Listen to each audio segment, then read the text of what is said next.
அனைத்து நல் உள்ளங்களுக்கும் என் வணக்கத்தை கூறி என் உரையை துவங்குகிறேன். சாமானியர்களின் பார்வையில் சர்பிட்டி தியாகராயர். எளிமையான வாழ்க்கைக்காக பிரார்த்தனை செய்யாதீர்கள், கடுமையான வாழ்க்கையை எதிர்கொள்ள பலத்தை கேளுங்கள் என்ற புரூஸ்லியின் வரிகளுக்கு மிக உதாரணமாக வாழ்ந்து சென்றவர் சர்பிட்டி தியாகராயர். 1852ஆம் ஆண்டு ஏப்ரல் திங்கள் 27ஆம் நாள் கொருக்குப்பேட்டையில் செல்வக்குடியில் பிறந்தவர் அவர் நினைத்திருந்தால் பல நூறாயிரம் மதிப்புள்ள கிராமங்களுக்கும் பல 100 கோடி பரப்பளவுள்ள தோட்ட துறவுகளுக்கும் அதிபதியாக வாழ்ந்திருக்கலாம்.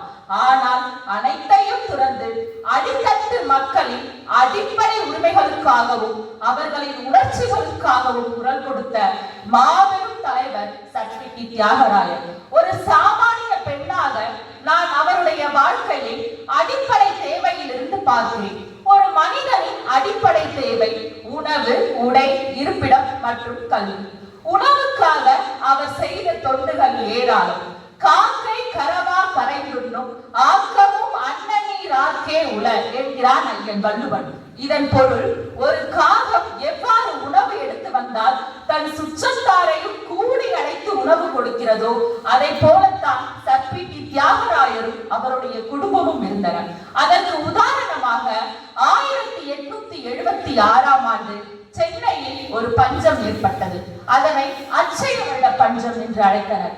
அப்போது 3 மாதம் தொடர்ந்து 3 வேளையும் தன் மனையிலேயே சமைத்து ஏழை எளிய மக்களுக்காக அவர் உணவளித்து வந்தார்.